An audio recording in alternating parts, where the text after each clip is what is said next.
Hi, Dave Roscoe here. It is Monday, May 5th, 2025, and that means it's Cinco de Mayo. It's 5 o'clock somewhere, folks. Today I want to talk about a couple of things. It's a slow news day. The Crypto Times reported a Solana proof flaw that could have been very costly. Also reported on Crypto Times, FOMO costs a trader $111,000 in only 5 minutes.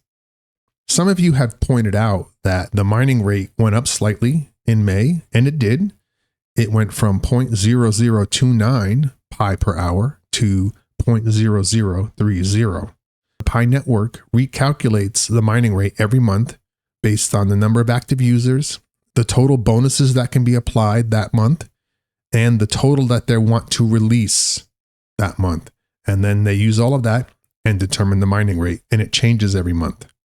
And then I've got a couple of things that people have asked from the rumor mill, and I just want to set the record straight on that.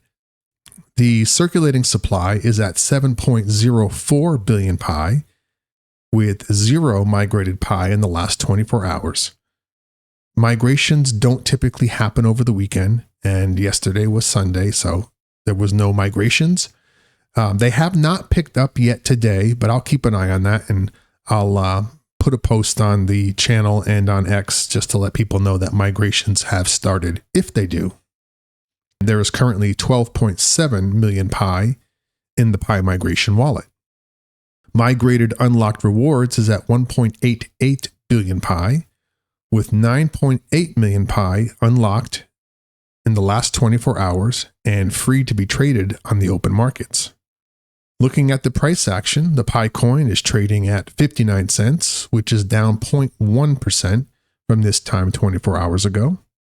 I've seen a lot of articles lately and posts talking about how badly Pi coin is doing, and I have to disagree. Considering the amount of Pi that's entering circulation, I am encouraged by the fact that the Pi coin has managed to hold its price for the most part.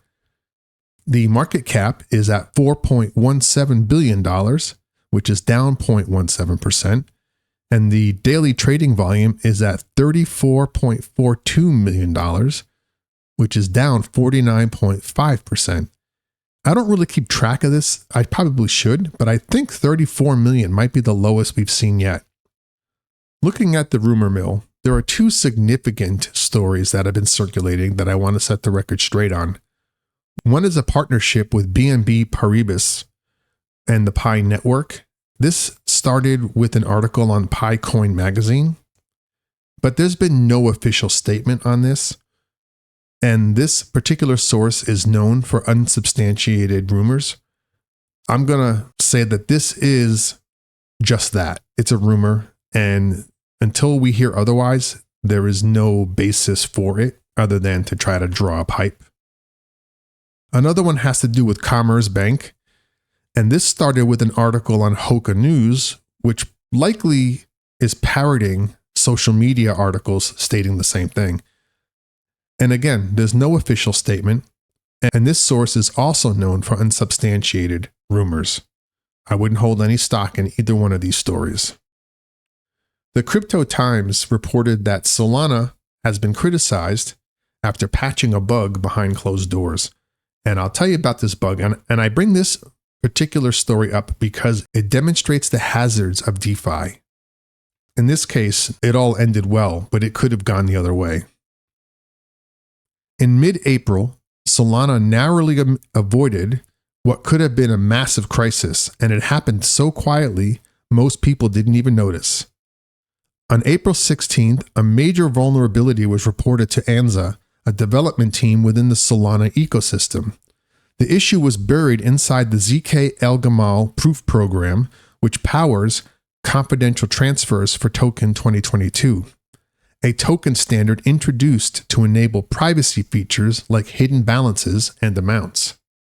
If exploited, an attacker could have minted unlimited tokens or drained funds from any account using this standard. Luckily, Token 2022 isn't widely adopted yet. Its total market cap across all tokens using the standard was just around $16.5 million at the time. Still, the flaw cracked open a major hole in Solana's cryptographic walls. It goes on to explain some of the technical details about what this flaw was, but the important thing here was that it was caught and it was fixed very quietly before anyone lost any money. When exploits are found, you have to be careful about how you handle it, because just announcing an exploit is often enough to get hackers to look more closely and find ways to use it. A lot of financial institutions will often hire what we call ethical hackers, whose only job is to go in and look for vulnerabilities. Some not so ethical hackers will go ahead and exploit a flaw that they find and then turn around and return the stolen crypto as a statement. And it could be a good calling card to say, hey, I did this to you. Maybe you should hire me to prevent further attacks like this. But it does demonstrate that DeFi is inherently dangerous. You could do everything right and still lose all your money due to a software flaw. So just be careful. In another Crypto Times article, this trader loses $111,000 in 5 minutes. It demonstrates the risk of FOMO. Now, it's not just FOMO. The risk of emotional trading in general has liquidated more traders than anything else.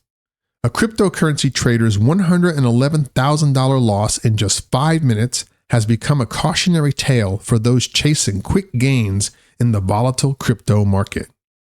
According to Look On Chain, a blockchain analytics platform, a FOMO, or fear of missing out driven trader, spent $200,000 USDC to buy Pope, a low liquidity meme coin in trend, and quickly sold it for a loss of $111,000, all in just 5 minutes. Now, I'm not sure if you can see this, but this is what happens. You'll see the coin moving along, and then it's going up, and you think it's going to continue going up. So you're afraid you're going to miss out on this peak. So people buy in, and then what happens? It immediately reverses and draws down. And now you've lost that money. And that's exactly what happened here. This happens so often. It's a very risky endeavor to buy crypto on the rise. It's much better to buy it on the dip, because then it only has one direction to go unless it's going to completely tank. But even if it did, buying it low means that if you held on to it, there's a good chance you'll at least get your investment back or at least minimize your losses.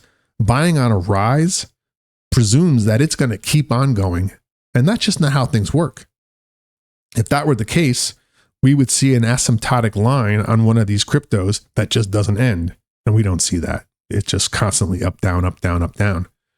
And in this case, it was probably hyped up by some celebrity or some press announcement, which drove the price up, and they knew that this was going to happen. And then everybody else sold when people were buying and drove the price down to very low. I'm not going to read the whole thing, but I just wanted to let you know, don't trade with your emotions. Don't trade what you can't stand to lose. Well, that's all I've got for today. It's a slow news day, but if anything changes, I'll be sure to hop on here and let you know. But until then, don't panic, stay the course, and remember, the success of the Pi Network begins with you. Pi to the moon. Peace.